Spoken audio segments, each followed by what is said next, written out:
그 옛날에 CCC 총재라고 하는 김중곤 목사님이란 분이 계셨어요. 아시는 분도 있겠지만 뭐 모르는 분도 계실 겁니다. 그분이 이제 그 쓴 글이 있더라고요. 뭐 QT 365인가? 그 글에 나치판사에서 출발한 것이 이제 글에 나왔는데 이런 내용이 나와 있었어요. 어느 그 회의론주의자였던 한 젊은 청년이 유명한 목사님을 찾아갔답니다. 목사님에게 찾아가서 자기 이제 고민을 털어놨어요. 무슨 고민이었냐면, 목사님, 저는 원래 신학생이었습니다.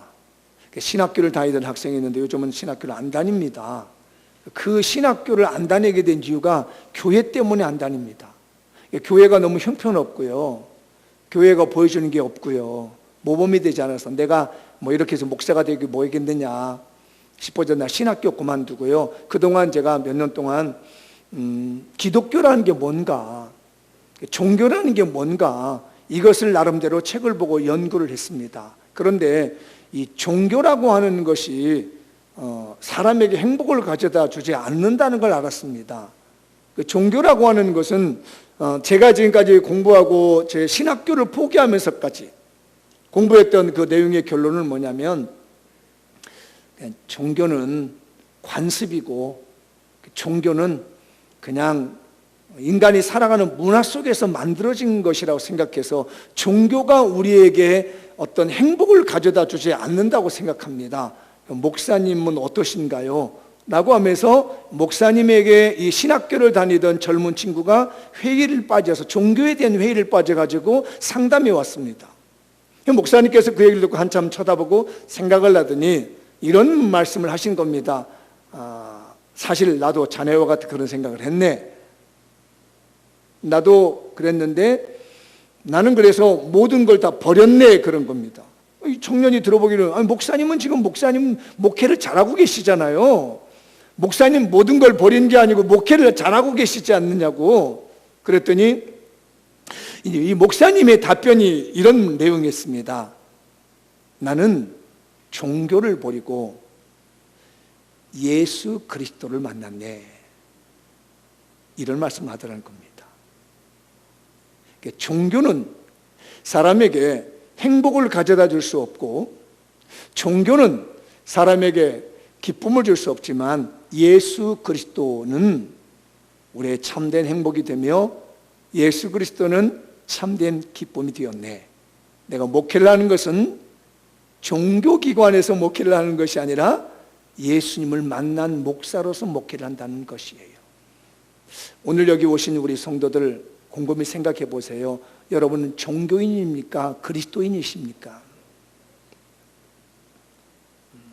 여러분은 종교 생활을 하고 있습니까? 신앙 생활을 하고 있습니까? 이게 같다고요? 전혀 다릅니다. 종교라는 것은 우리 주변에 보면 여러 종교가 있습니다. 생각나는 종교가 뭐 있나요? 대표적으로 우리 기독교가 종교죠. 기독교라고 말하면은 뭐를 포함하겠냐면 우리 개신교와 천주교를 포함한 걸 갖다가 이러한 종교학에서는 기독교라고 얘기를 합니다. 그런데 또 다른 종교가 있죠? 불교가 있지요. 또 생각나는 대로 유교와 도교가 있죠. 그 다음에 또 이슬람교가 있습니다. 또 힌두교도 있죠. 대부분들 이렇게 보면 무슨 종교? 남묘호랭개교. 맞아, 남묘호랭개교입니다. 남묘호랭개교. 이렇게 종교가 많이 있어요.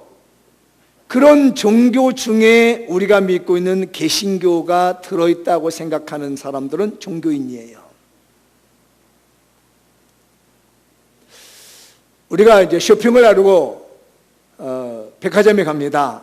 이게 백화점에 이게 쇼윈도에 샵이 이렇게 쫙 있는데 내가 이렇게 가서 옷을 하나 구입하고 싶어요. 그래서 양복을 하나 구입하고 싶은데 뭐 이런 브랜드 저런 브랜드 이렇게 딱 가서 보니까 어떤 브랜드의 마음이 있어서 그 옷을 딱 입었습니다. 그리고 가격을 지불하고 나왔습니다. 이런 것처럼 우리가 종교를 그렇게 보는 사람들이 많습니다. 불교가 있고 뭐 이슬람교가 있고 힌두교가 있고 유교가 있고 기독교가 있는데 나는 내 취향에는 기독교가 잘 맞더라. 그러니까 내 취향에는 천주교와 개신교가 있는데 나는 천주교보다는 개신교가 맞더라. 이렇게 해서 이 자리에 앉아 있는 사람들은 종교인입니다. 그리스도인 아닙니다. 종교를 내가 마음에 드는 종교 중에 하나에 선택해서 앉아 있다고 생각하면 그 사람들은 절대 그리스도인이 아니에요. 그냥 종교인으로서 앉아 있습니다. 우리는 기억해야 됩니다. 내가 종교를 선택한 것이 아니라는 점을요. 내가 어떤 종교를 선택했다면 그 사람은 종교인이에요. 그 사람에게는 구원이 없습니다. 이게 무서운 얘기입니다.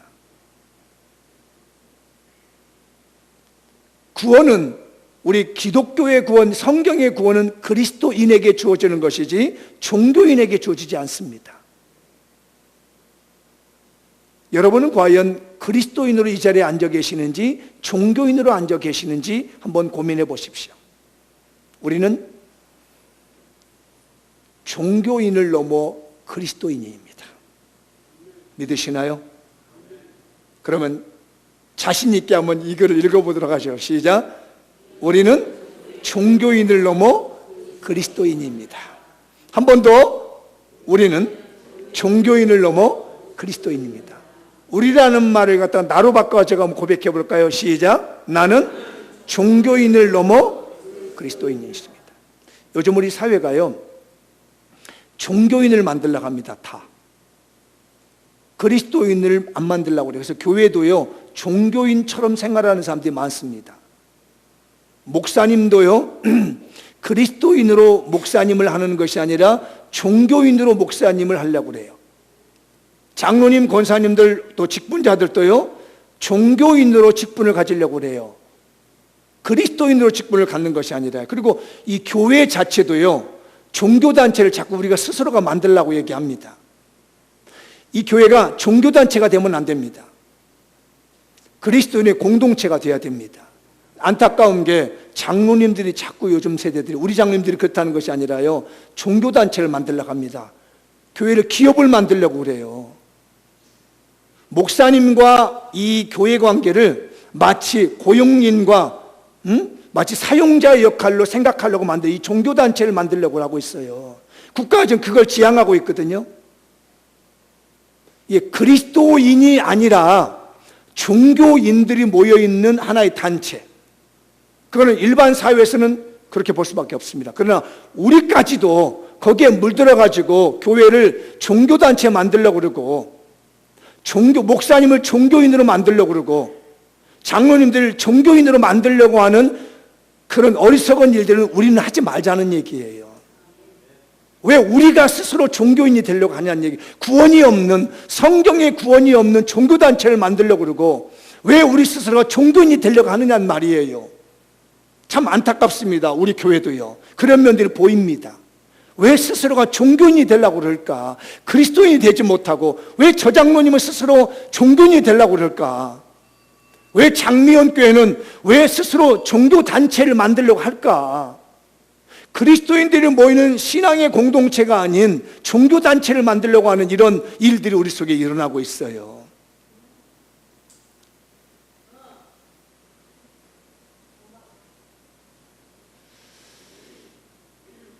고민해 볼 문제입니다. 우리는 종교단체가 아니고요, 하나님의 백성 그리스도인들이 모여있는 그리스도의 공동체라는 거예요. 우리 스스로가 이거 포기하지 마십시다.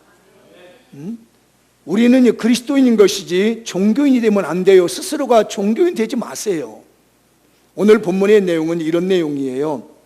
우리가 읽었던 내용은요, 바울이 2차 전도를 하러 갑니다. 이때가 한 AD 50년에서 51년 정도 되는 거예요. 2차로 전도를 나가는데 어디를 갔느냐면 아덴이라고 하는 곳에 도착했습니다.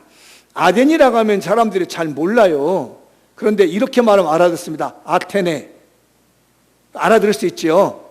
아테네가 본문에 나오는데 아덴이에요. 근데 이걸 영어 표기를 한글로 옮기다 보니까 아덴이라고 번역을 한 거예요. 근데 보통들 일반 사회에서는 아덴이라고 하지 않고 아테네다 보니까 아테네 하면 이해가 빠릅니다. 아테네는 원래 그 여자 신의 이름입니다. 아테나라고 하는 여신의 이름으로 만든 도시예요.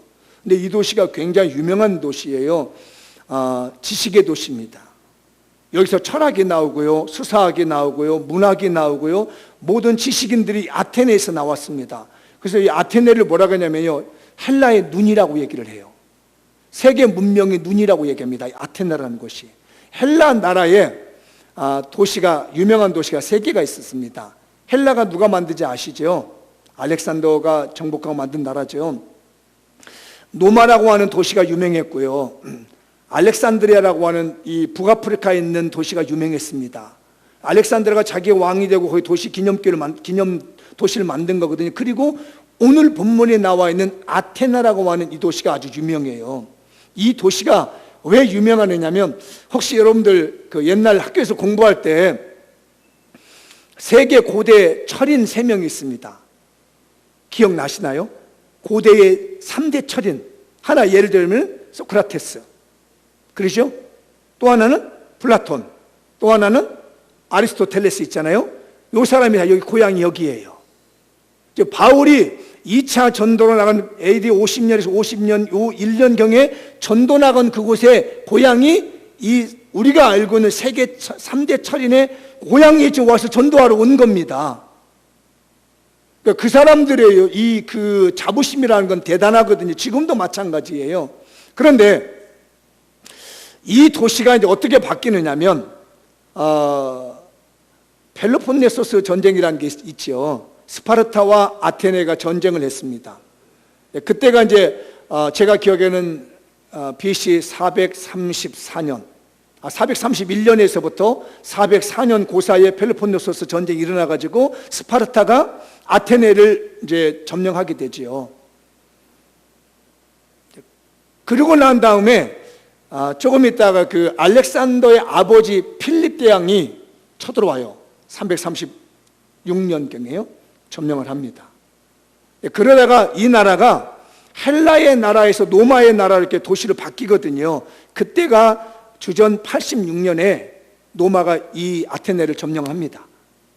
그래서 이 도시가 헬라의 문화의 꽃을 피웠고 신화의 도시가 됩니다. 혹시 여러분 파르테논 신전이라고 여러분 들어보셨나요? 파르테논. 네, 못 알아듣는 분들이 많은 것 같아서 그런 신전이 있습니다. 그 신전도 아테네에 있습니다.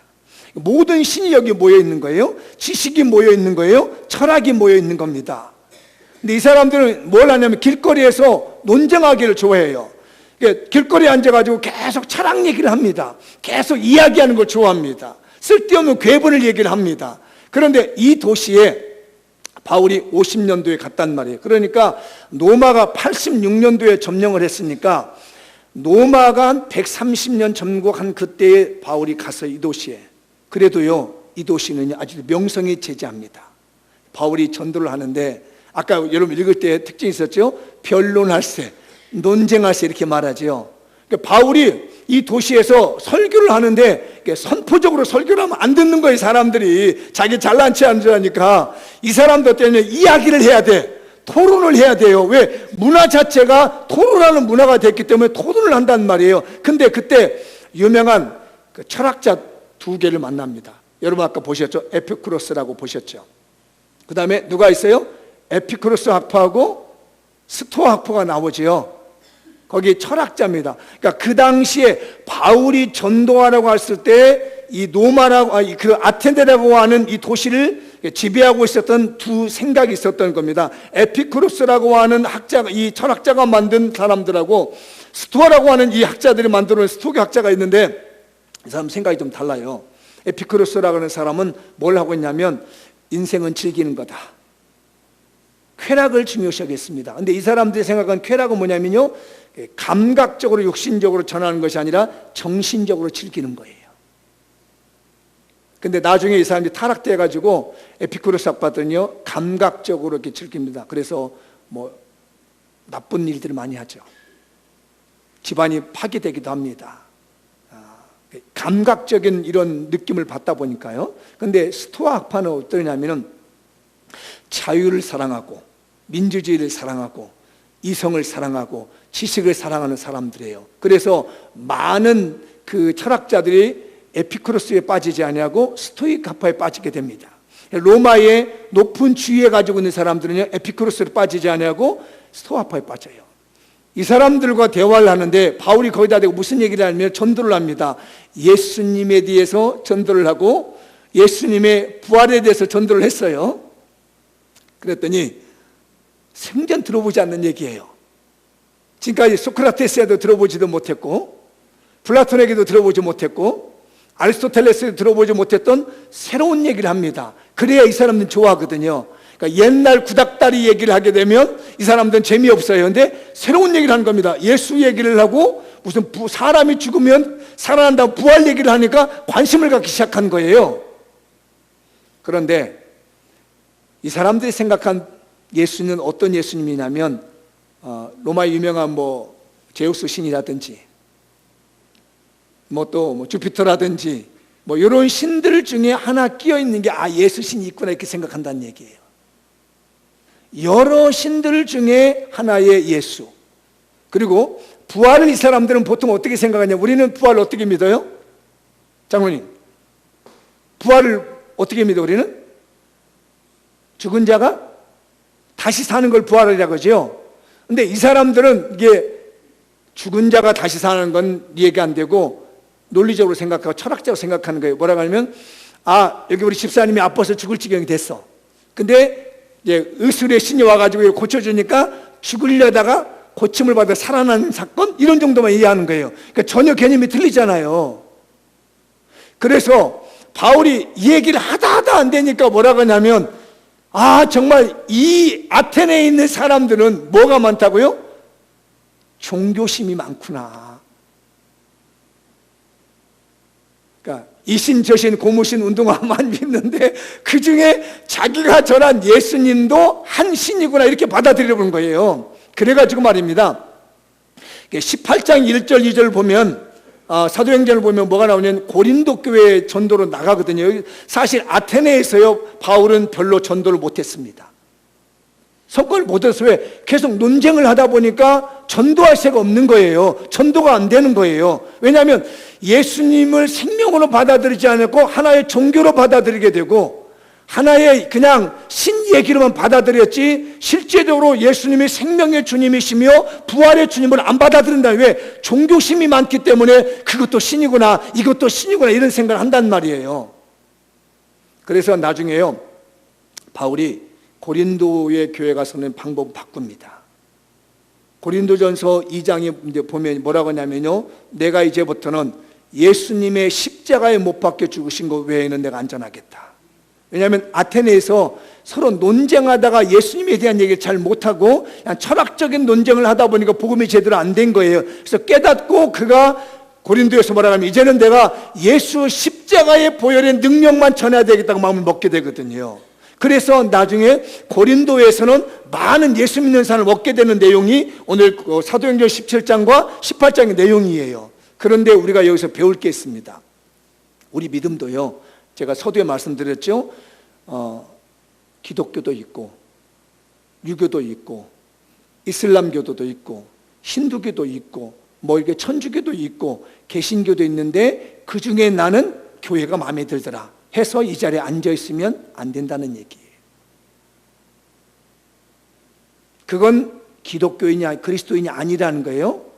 혹시 여러분들 그런 분이 왔거든 오늘 변화되어 새 사람 되시기 바랍니다. 그러면 그리스도인은 뭐라고 그랬죠? 제가 8월 첫 주에 그리스도인의 정의를 해드렸죠.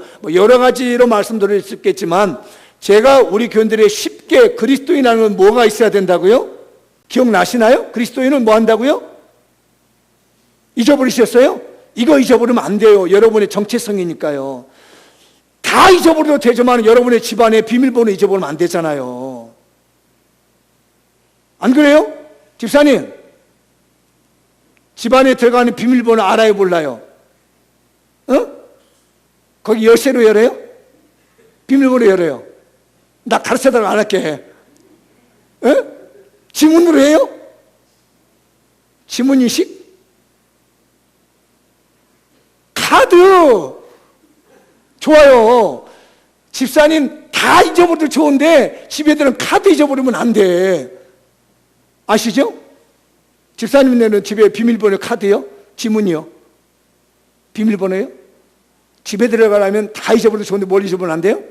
비밀번호 잃으면 안 됩니다. 여러분 신앙생활 하면서 절대 잊어버리지 말아야 될 게 있는 거예요. 그게 뭔지 압니까? 그리스도인이 누구냐는 거 알아야 돼요. 내가 그리스도인 아닌데 도대체 그리스도인이 뭐냐는 얘기예요. 이건 절대로 잊어버리면 안 되는 거예요. 자, 옛날 설교, 제가 지난주도 설교했죠. 여러분들 이걸 모르면 그리스도인이 아닐 수도 있다는 얘기예요. 그리스도인은 뭐라고요? 예수 그리스도를 구주로 믿고 예수 그리스도를 내 삶으로 보여주는 사람이에요. 잊어버리지 말아달라고 제발요.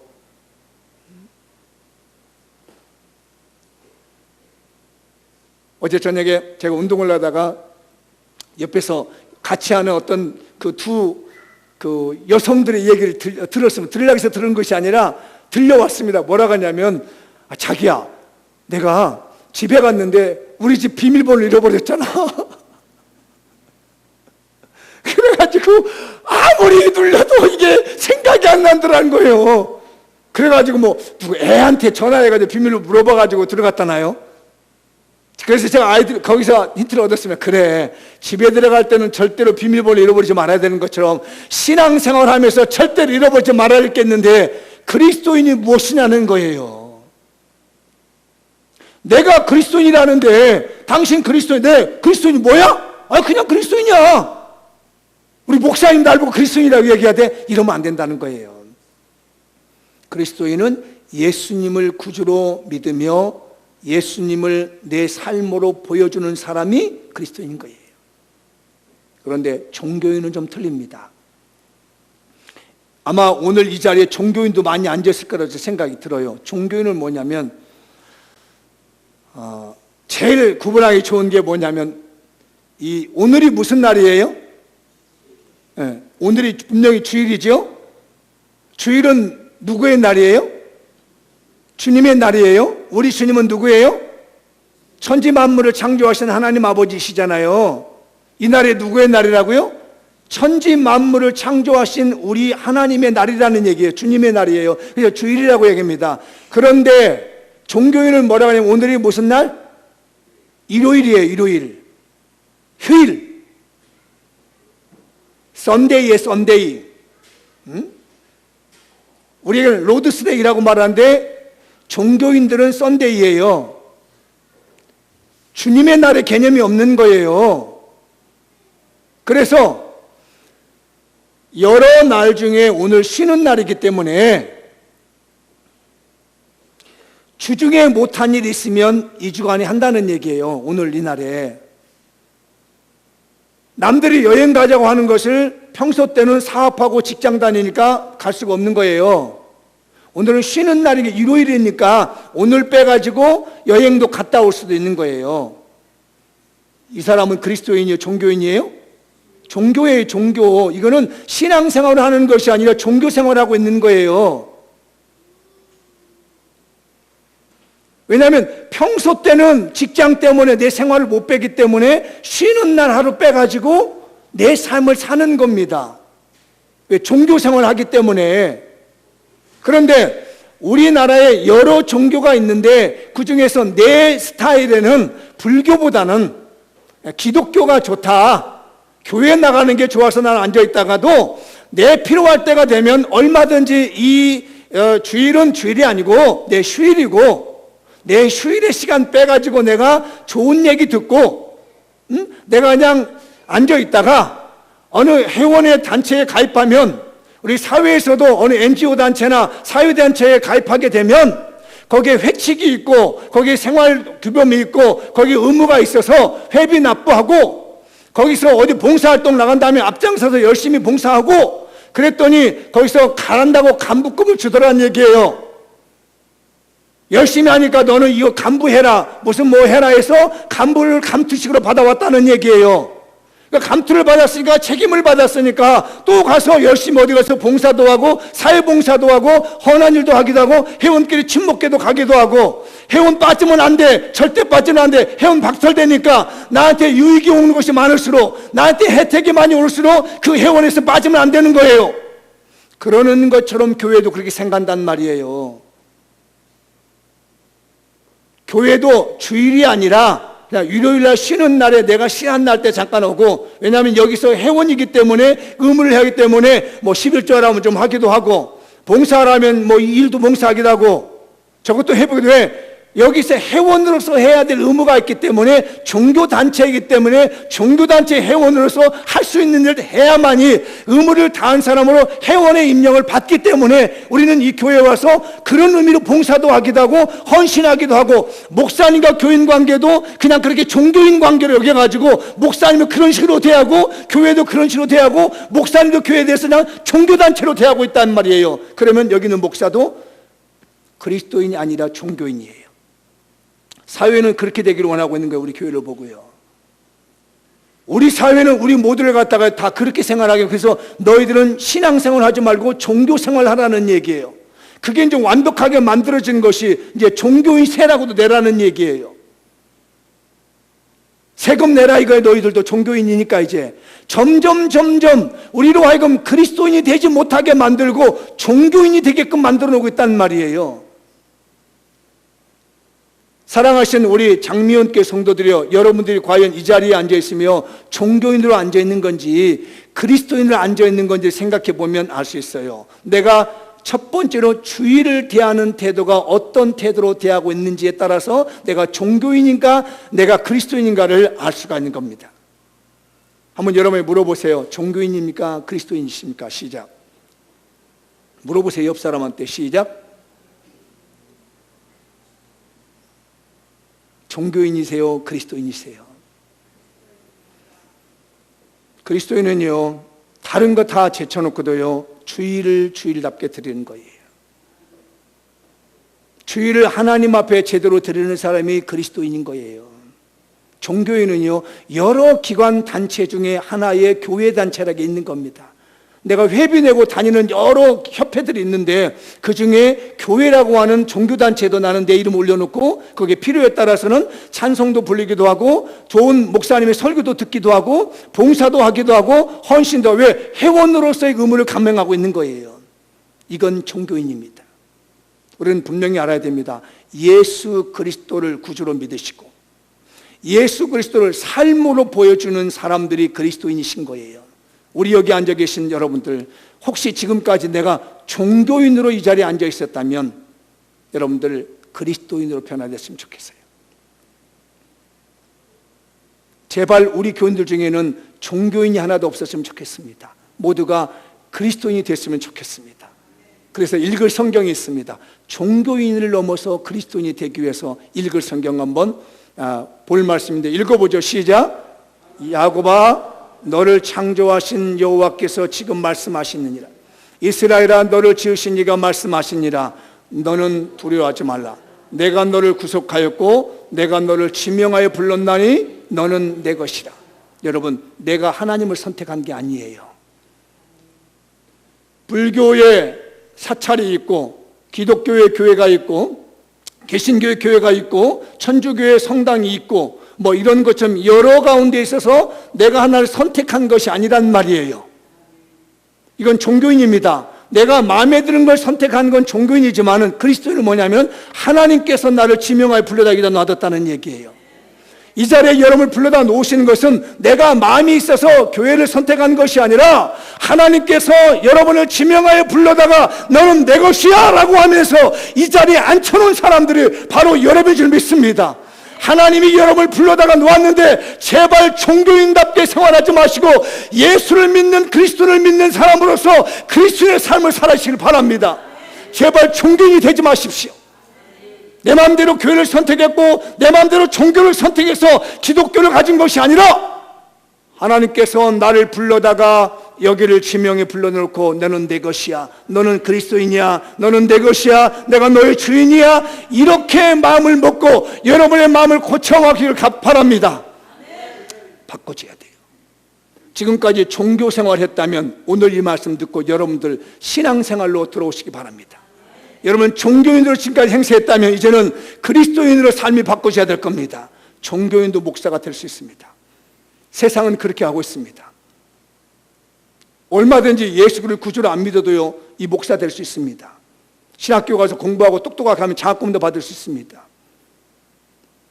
우리 사랑하는 성도들이여, 종교인으로 신앙하지 마십시다. 우리는 그리스도인으로 신앙생활을 해야지 종교인으로 종교생활하면 안 돼요. 그래서 제가 여러분에게 권해드리는 성경 구절 하나 있습니다.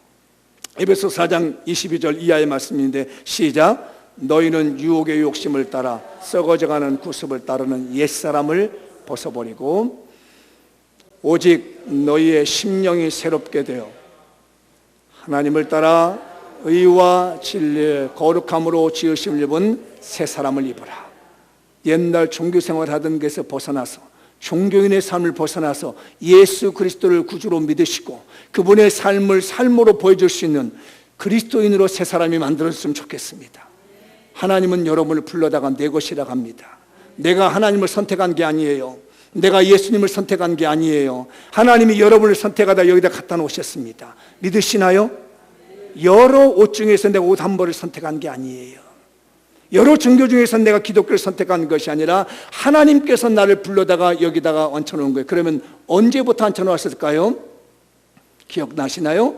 읽어보죠. 창세전에 하나님의 선택받은 특별한 존재가 되어 이 시대에 하나님의 부르심을 받았습니다. 우리를 선택하신 것은요, 창세전에 우리가 창조되기 전에 선택에다가 오늘 여기다 불러놨어요. 에베소서 말씀 한번 읽어보도록 할게요. 1장 4절부터 7절이요. 곧 창세전에 그리스도 안에서 우리를 택하사 우리로 사랑 안에서 그 앞에 거룩하고 흠이 없게 하시려고 그 기쁘신 뜻대로 우리를 예정하사 예수 그리스도로 말미암아 자기의 아들들이 되게 하셨으니 이는 그의 사랑하시는 자 안에서 우리에게 거저 주시는 바 그의 은혜의 영광을 찬송하게 하려는 것이라. 우리를 부르신 것은 하나님을 찬송하도록 하려고 하나님께서 우리를 불러주셨습니다. 딱따구리 한 마리가 나무를 막 쪼았습니다. 근데 갑자기 딱따구리가 쫓는 그 나무가지에다가 벼락이 쳤습니다. 그랬더니 그 나무가 뚝 부러진 거예요. 그 나무가 뚝 부러지는 걸 보고 딱따구리가 한 마리 있습니다. 안수 집사님 혹시 뭐라고 같아요? 대답 안 하시면 안 하셔도 됩니다.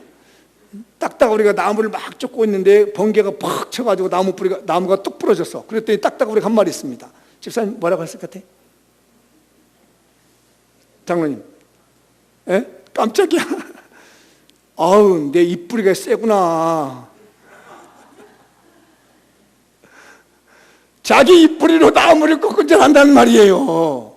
사랑하는 성도들이요, 우리가 이만큼 사는 것이요, 내가 능력이 있어서 이만큼 사는 줄 압니다. 사람들이 말이에요, 내가 잘나서 이 정도 먹고 사는 줄 알고요, 인품되는 줄 아는데 아니에요. 하나님께서 우리를 창세전에 계획하셔서 여기다 불러주셨고 하나님을 찬송하라고 했기 때문에 이만큼 되는 거예요. 여러분 괜히 으스대지 마십시다. 딱따구리가 입뿌리가 세가지고 나무가 부러진 것이 아니라 번개 쳤기 때문에 그 나무가 부러진 거예요. 내가 이만큼 사는 것은 내가 능력 있고 실력이 있어서 하나님을 선택한 게 아니에요. 불교나 유교나 도교나 이슬람교나 그 중에서 기독교를 내가 선택한 게 아니에요. 만세전에 창세전에 하나님께서 우리를 창조하시고 만드셨다가 우리를 선택하 이 자리에 앉으고 너는 내 것이야, 너는 내 것이야, 너는 그리스도의 삶을 살아야 되라고 하셨단 말이에요. 거만한 딱따구리가 되지 않았으면 좋겠습니다. 여러분 누브르 박물관에 가시나요? 프랑스에 가보지 못했으면 혹시 가보신 분 있나요? 안 가셨군요. 대대적으로 누브르 박물관 보러 가게 생겼네. 저희가 그래서 본 거기 때문에 사실 확인이 안 된 내용입니다만은 제가 여러분을 소개드립니다. 거기에는 유명한 무명의 조각품이 하나 있답니다. 모르겠어요. 그래서 본 거니까 어떤 건지. 그런데 그 조각품은 이름이 없는데 유명하대요. 작가의 이름이 없는데 굉장히 유명하답니다. 왜냐하면 그 조각품 뒤에 있는 이야기가 있습니다. 어느 가난한 이 조각가가 그 작품을 조각했답니다. 근데 그날따라 날씨가 추운 겨울이라서 그 조각품이 얼게 생겼더래요. 그래서 이 가난한 조각가는 어디다 갖다 놓을 수가 없어가지고 그 조각품을 위해서 자기 옷을 다 벗었습니다. 그리고 그 조각품을 이렇게 덮어놨어요. 왜냐하면 자기가 만든 작품이 얼마 안 됐기 때문입니다. 그런데 안타깝게도 다음날 아침에 봤더니 그 조각가가 동사했더랍니다. 그래서 자기 목숨을 걸고 지킨 작품이라고 해서 그 작품을 굉장히 그 유명한 작품으로 누브르 박물관에 놔뒀다는 얘기를 제가 글을 봤습니다. 한번 찾아가 보고 싶습니다. 여러분 어떻습니까? 왜 이 돌덩 이런 조각품을 그 조각가가 자기 목숨과 바꿀 수 있었을까요? 자기가 만든 작품이었기 때문에 그렇습니다. 하나님께서는 우리를 당신의 모습으로 만드셨습니다. 하나님의 형상으로 만드셨습니다. 너무 귀한 형상입니다. 근데 이 형상들이 죄를 지어 지옥 가게 생겼습니다. 너무너무 안타까웠지요. 그래서 하나님께서는 당신의 아들 독생자 예수 그리스도를 십자가에 못 박혀 죽이시면서까지 우리를 구원하셨던 겁니다. 하나님의 사랑이 거기 있었던 것입니다. 하나님의 구원의 은총이 거기 있었던 겁니다. 이걸 창세전에 계획하시고 우리로 하여금 종교인이 아닌 그리스도인으로 살아가기를 위해서 하나님께서는 당신의 아들 예수 그리스도를 주셨습니다. 우리는 종교인이 되면 안 됩니다. 우리는 종교 생활하면 안 됩니다. 우리는 신앙생활을 하되 그리스도인이 되어야 되겠습니다. 주의를 제대로 할 줄 아는 사람, 내 주인을 바로 아는 사람, 내 주인이 누군지를 아는 사람, 그분 앞에 내가 어떻게 살아야 할지를 제대로 아는 그리스도인의 삶을 사시기를 주의 이름으로 축복합니다. 마무리를 한번 지어보도록 하겠습니다. 시작. 하나님이 선물로 주신 종교심으로 하나님을 섬깁시다. 하나님께서는요, 아니에요. 하나님께서는 우리 마음속에 뭘 주셨냐면요, 종교심이라는 걸 줬습니다. 이걸 종교심으로 쓰지 마시고 신앙심으로 쓰셔서 하나님을 섬기는 데 쓰십시다. 내가 이 종교심을 가지고요 다른 신을 섬길 수도 있습니다. 그런데 원래 하나님께서 우리한테 이 종교심을 주는 거는요, 하나님을 섬기는 신앙심으로 쓰라고 주셨는데 부패한 인간들이, 잘못된 인간들이 이 마음을 잘못 쓰고 있어요. 그게 바로 오늘 본문에 나와 있는 최고의 철학가라고 하는 최고의 신학을, 그 학문을 가지고 있다는 아테네 사람들이 이 종교심을 우상 숭배하는 데 쓰고 말았다는 것이에요. 우리도 제발 하나님을 사랑해야 될 이 신앙심을 다른 데 쓰지 않았으면 좋겠습니다. 마지막 마무리 읽어보죠. 시작. 종교인을 넘어 그리스도인이 되십시다. 종교 생활을 넘어서 신앙생활을 하시고 이제 종교인을 넘어서 예수 그리스도를 구주로 믿으며 그분을 내 삶으로 보여줄 수 있는 그리스도인들이 되셔서 여러분 천국에서 만나십시다. 이 땅에서도 만나지만 다 우리 장미연교회 성도들 한 사람이 지옥 가지 말았으면 좋겠어요. 여기 앉아 계신 분들 종교 생활하다 지옥 가지 말고 신앙생활하고 예수를 믿으셨다가 다 하늘나라에서 천국에서 뵐 수 있는 축복받은 신앙인들 되시기를 주의 이름으로 축복합니다. 기도하겠습니다. 다 같이 오늘 말씀 붙들고 기도합니다. 성령 하나님이시여, 오늘 우리가 종교인이 되지 않고 신앙이 되게 해주시옵소서. 아버지 하나님의